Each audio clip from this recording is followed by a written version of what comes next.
Hello, I'm Michael Cantrell, and you are listening to the Prison Officer Podcast, a place to have a conversation about the forgotten cops that work in this country's jails, prisons, and correctional centers. A place for me to try to make sense of a career spent working inside the fence with some of the greatest people that nobody sees or recognizes for the important job they do to keep this world safe.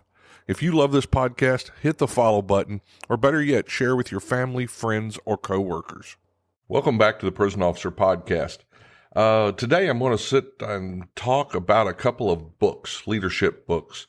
I'd been working on an article for the last, few months, and I wanted to do an article about some of the best military leadership books that correctional leaders should read. And I haven't been able to get that finished, and a couple other things came up. So today, that's the podcast I'm going to do for you. We're going to talk about some of the military books that I have found invaluable as a leader, books that I think correctional leaders should read and understand.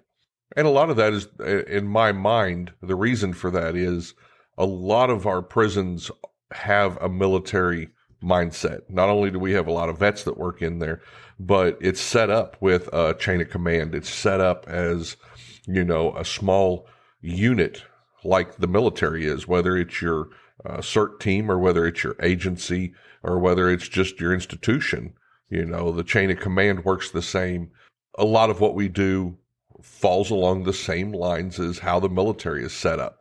So to understand how the military leads and to be able to incorporate that into our leadership for our correctional officers and our staff in our prisons, I think is a wonderful thing, and I think helps every leader from the top to the bottom. I think we can all learn lessons that have already been learned through hundreds of years of military leadership. We don't have to rehash some of these old lessons. We can actually take from what they learned and apply that directly to where we work. So the first one I'm going to start off with is called Extreme Ownership: How the U.S. Navy SEALs Lead and Win.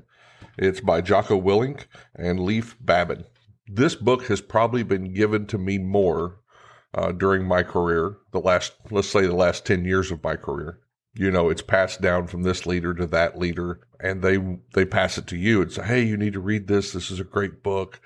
That's wonderful. I agree. It is a great book. It's one of the best leadership books out there, and we're going to talk more about that. But I didn't feel like many of the leaders that passed it down to me, or when we had a captain's conference one time, they gave everybody a copy of it. It was just kind of given and expected that you would understand it and that you would implement it. Well, extreme ownership, yes, it can be implemented by the individual, but if the agency wants to, put this book out there and they want to take that on, then the agency has to make some changes too. I don't feel like extreme ownership is something that the agencies always believe in. I don't think that at the top levels that we see leadership, strategic leaders who are taking full ownership of what's going on in their institutions and what's going on in their agency. It's a wonderful book. I think this is a book that can resonate with everybody.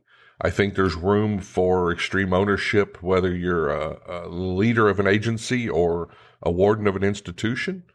If you're the captain in charge of custody, if you're the CERT team leader, or if you're that new officer, if you're that new CERT member, I think there's a place for this book for you to learn from it and for you to grow from it.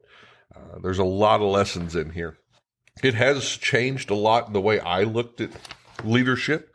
It changed a lot in how I looked at leading. But what I'll tell you is the number one takeaway from this book, okay? And I'm not running the book for you. I'm going to cover some other stuff. But it all falls back to one thing, and it is the number one thing that afflicts our leaders in corrections, and that is ego. Ego is what gets in the way of real change. Ego is what gets in the way of real leadership. And it definitely, he talks about it in this book, it gets in the way of extreme ownership. And here's just a little excerpt from the book that I wanted to read about ego. Ego clouds and disrupts everything: the planning process, the ability to take good advice, and the ability to accept constructive criticism. It can even stifle someone's sense of self-preservation. Often, the most difficult ego to deal with is your own. Everyone has an ego. Ego drives the most successful people in life. In the SEAL teams, in the military, in the business world, they want to win, to be the best. That is good. But when ego clouds our judgment and prevents us from seeing the world as it is, then ego becomes destructive. When personal agendas become more important than the team and the overarching mission's success, performance suffers and failure ensues. Many of the disruptive issues that arise within any team can be attributed directly to a problem with ego. So what do you think about that? Have you seen that in your teams? Have you seen that in your agency? I have definitely seen that in the agencies which I've worked. I see people who are so hung up, so concerned about how they look, about how they're going to look if they make a mistake, how they're going to look if things don't go right, that they are almost paralyzed with a fear of this. Their ego has gotten to the point that it's almost paralyzed them. And you can't lead that way. You cannot lead, number one, not thinking that you make mistakes. You have got to let go of that ego. You've got to understand that, yes, you make mistakes. And that's what this book is about. It's about the ownership of those mistakes. You know, a lot of the bosses I've worked for over the years, and now not all of them, I've had some great bosses, but I've had several who were just so paralyzed by the worry and that somebody was going to point a finger at them and somebody was going to say they did something wrong, that their entire day was consumed by avoiding ownership. They were constantly trying to figure out who was at fault for what happened, because it wasn't them. In their mind, in their ego, they had this great idea, this idea that was better than anybody else's. And when they put that out to everybody, they just expected people to fall in place and say, oh, that is the greatest idea ever, and to 100% go forward with it and make that idea a reality. Well, a lot of times, number one, their idea is not the best idea in the world. But number two, you can't, just because you're in charge, and this has to do with the military, and I've heard Jocko say this on his podcast, just because you're in charge doesn't mean everybody just automatically follows you. Rank doesn't give you privilege to have everybody follow you. Rank gives you privilege to lead people. But that leadership has to come from within. That leadership has to be something that leadership has to come from within.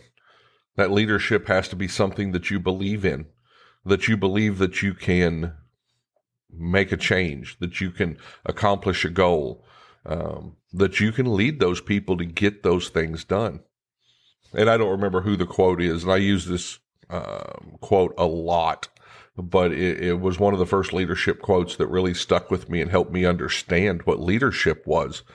And the quote was, if you're a leader without followers, you're simply a person out for a walk. And that is so true.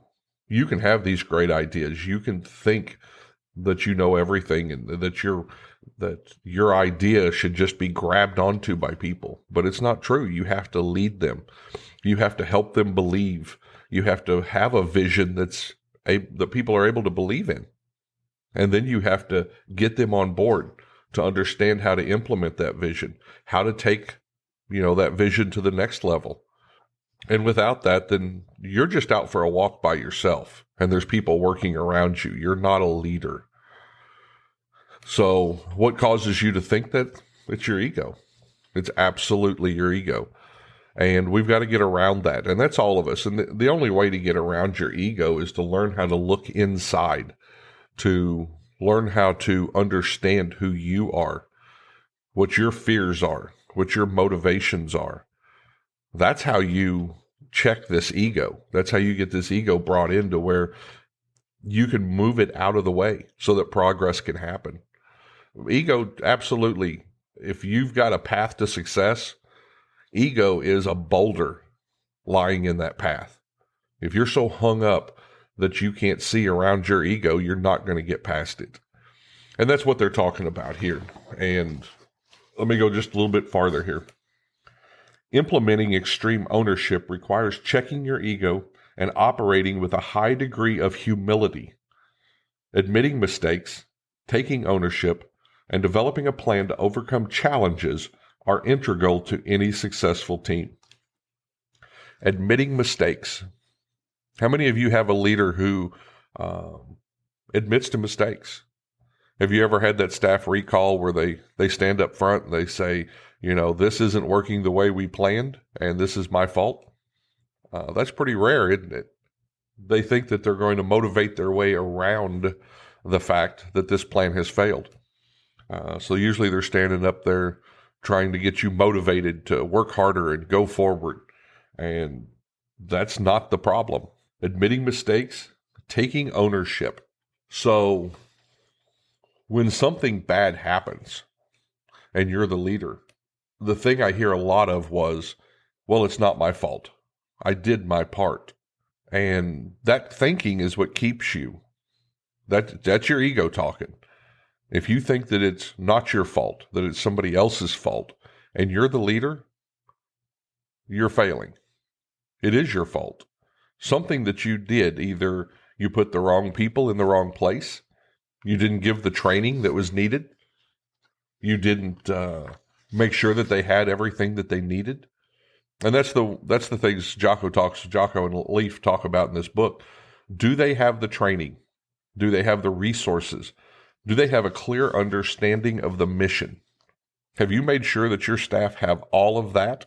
There are so many opportunities for you as a leader when you've put that vision out there. You have to be a bigger part of the vision. Everybody just wants to be the visionary. Well, I'm the visionary. I'm the one that came up with the idea. Now I'm going to hand this off and people are going to go do it because it is a great vision. And if you're doing things that way, number one, you're going to end up without getting most of your stuff completed because there's no leadership in that. But number two, that's usually done by people who want the ability to have an excuse. They want to be able to say, well, that wasn't my fault. I didn't make that mistake. They always leave themselves somewhere where they can blame, where they can lay fault. And that is so ineffective. And it goes against everything about being a leader. This book talks about extreme ownership, checking your ego, taking responsibility for it. And if things go wrong all the time. I mean, it doesn't matter whether it's a barbecue in your backyard or whether it's a corporate merger or a riot at your prison. You're going to find something that goes wrong. What it is your place, if you're that leader, is to figure out how to make it right, to take responsibility for why it didn't go right. What didn't you do ahead of time? Did you not have the right people in place? Did they not have the resources to make it happen? Had you not covered this scenario with them ahead of time? And now you've got these staff who are trying to figure out, well, what will we do in this situation? Maybe the policy or the guidelines didn't give them what they needed to make these decisions on their own. And one thing that you're going to find out happens when you start taking ownership, when you step up and say, this is on me. I'm sorry that this didn't turn out the way we wanted it to, guys, but this is on me. And I'm going to make sure that we've got the resources needed, that we've got the right people in place. I'm going to make sure that there's a better vision for the mission next time. And when you do that, instead of building resentment between you and those team members, you're going to build respect. And they're going to understand that you're part of making that mission work. If the only thing you do is stand up there and say, well, it wasn't my fault. I don't know why you guys didn't do a better job. You had everything you needed. Just work harder. Then you're just building division. You're separating yourself from your team.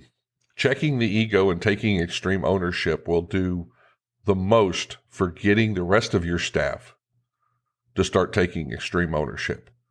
For them to start saying, Yes, this is my team. Yes, if this didn't happen, this was my part. This is my fault. And I'm going to make sure that doesn't happen again. It's contagious. I can't tell you how contagious it is when you start understanding this and believing it. So one of the things I dealt with at one of my institutions was a boss who was a micromanager to the point that it petrified. So one of the challenges I've had is in my career, I have worked with a couple of bosses now, and I don't know how I keep attracting them, but I have. I've probably worked with two of the biggest micromanagers that I've ever come across, and they have been my direct bosses. And if you've worked with a micromanager, you know how tough that is. You know that it will wear you out trying to keep up with them. But in my position, I was directly over all the line staff and reported directly to a boss who was a micromanager. Now, this boss was so worked up and so worried about, number one, there was no extreme ownership. It was everyone else's fault. He was one of those that absolutely looked at it that, I've put out a great plan here. Here it is. I've given it to everybody. Now make it go work. And if something didn't work, there wasn't a look into how we can make this better. There wasn't a look on how we can improve this. There wasn't a look into what was missing. What didn't the staff have in order to do that at a better level? That wasn't what we looked at. We looked at for fault.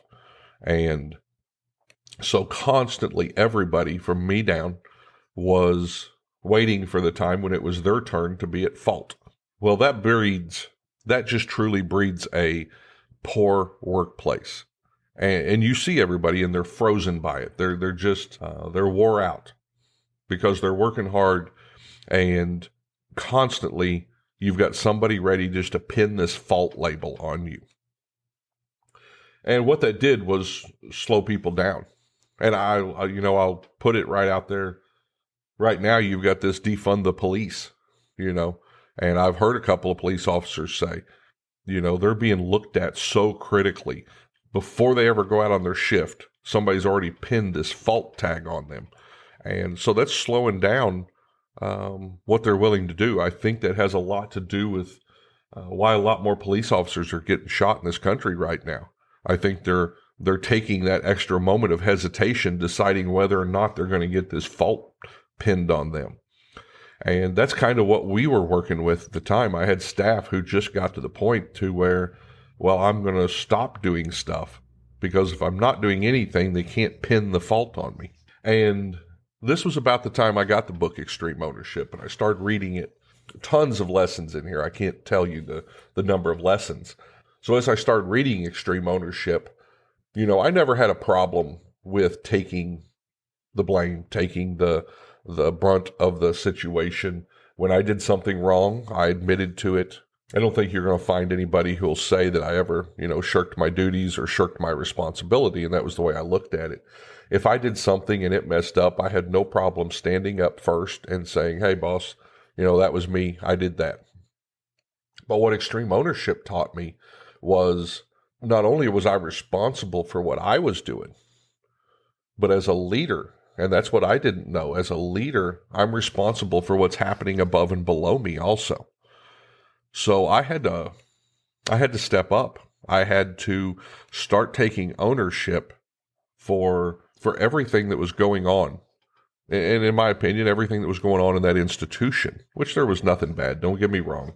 I'm not saying that there was bad criminal things going on in the institution. These were minor things that were happening. But since they were looked at from my boss's level and always wanting to pin fault, they became these major things that affected the institution.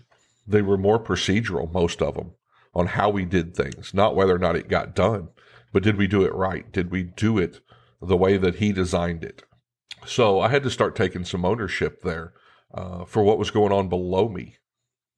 What I ended up doing was taking off a lot of the stress, and staff were able to do their jobs. They weren't frozen by this fear of blame. They weren't ready for that fault pin to be labeled on them.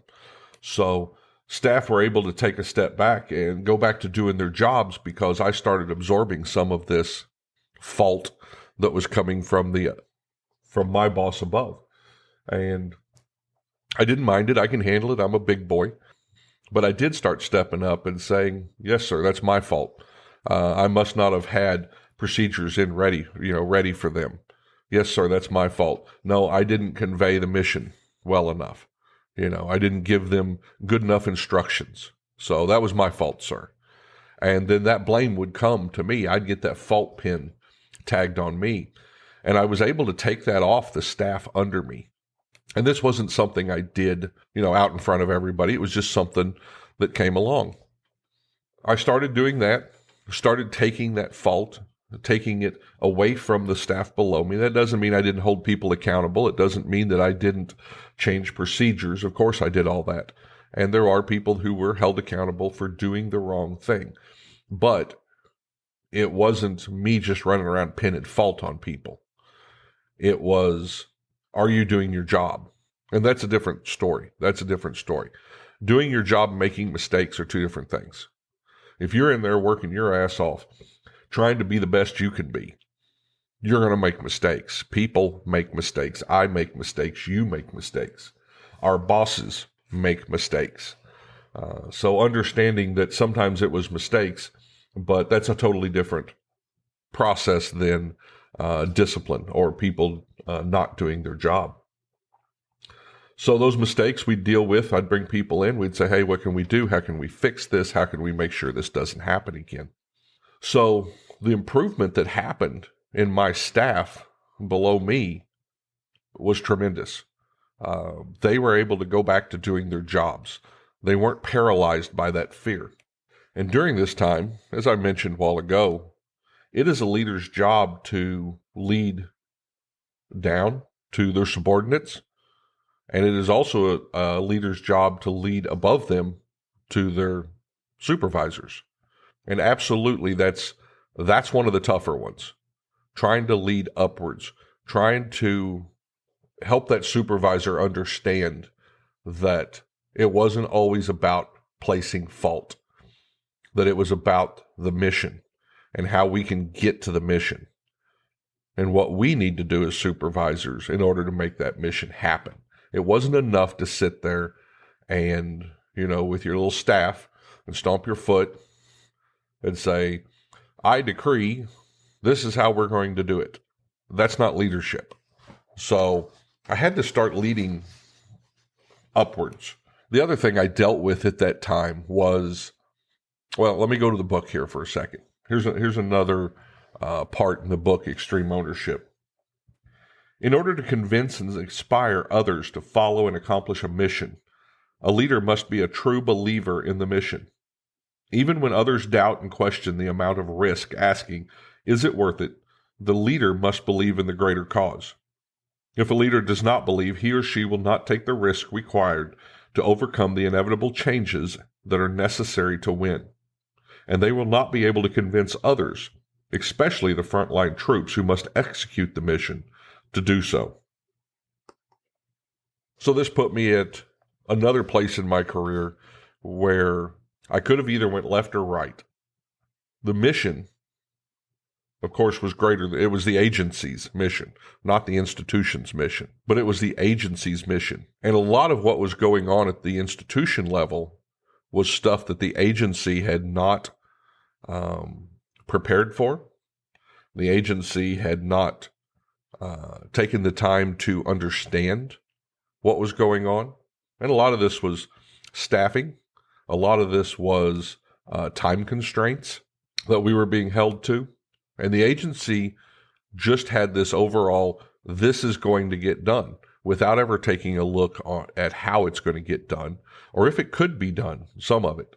Some of the time constraints were, outside of our control.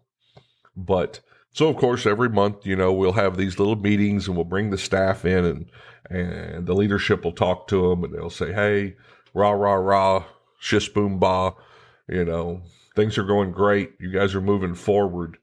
But everybody knew and saw through that. You can say that stuff and you can pretend like you're being motivational, But if everybody in the institution understands that that's not what's going on, then it's no longer motivational. Now it just comes across as a lie. And now you've lost that trust.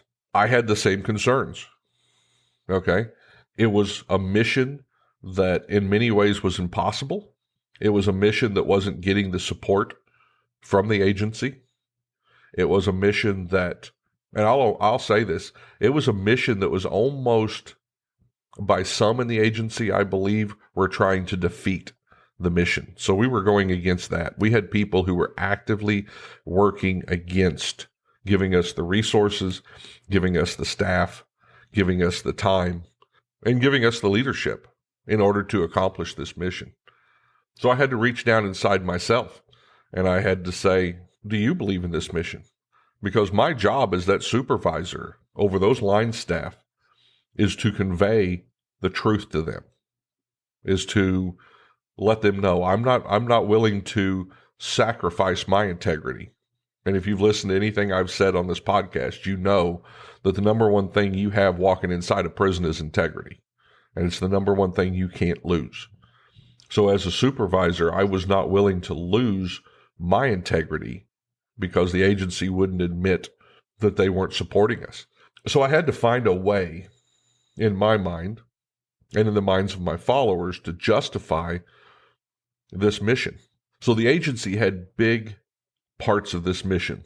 They had big plans, and there were multiple things going on with this plan, rehabbing the institution, bringing in new programs and bringing in new security levels. And they had these big, huge plans.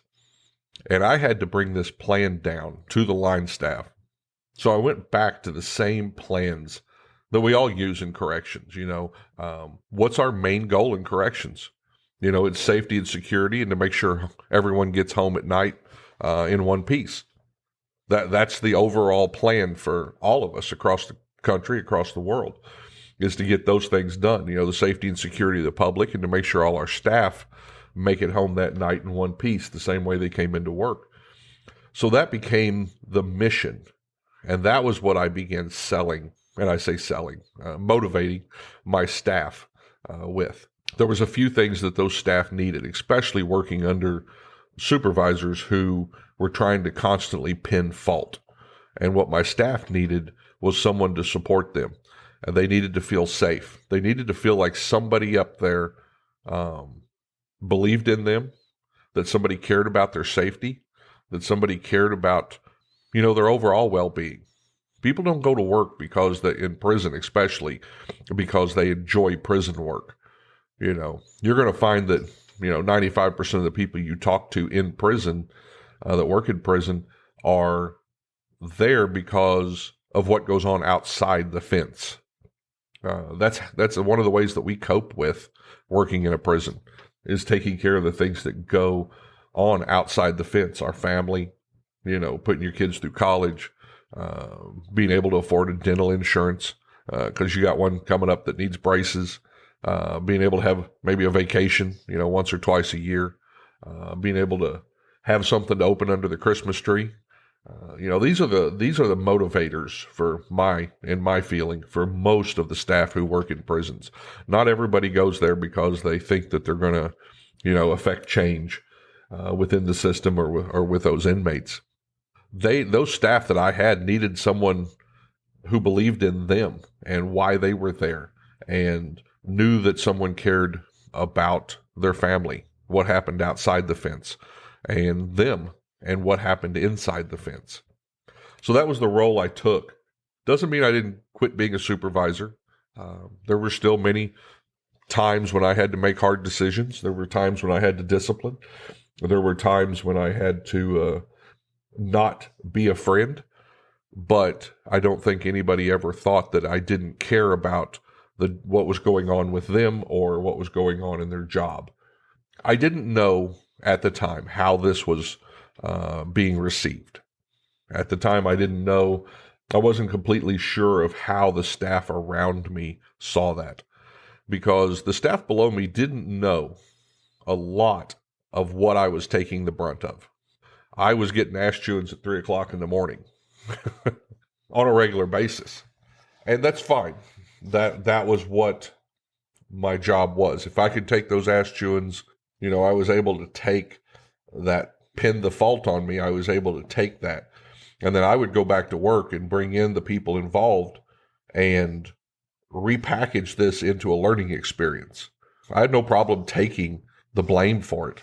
Absolutely. There was something I didn't do. I didn't have the resources there. I didn't have staff prepared to deal with that.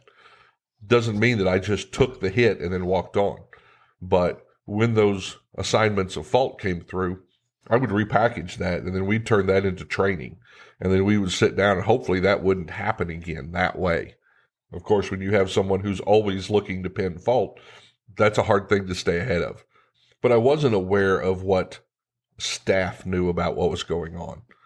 I never expected any validation or anybody to ever notice what I was doing.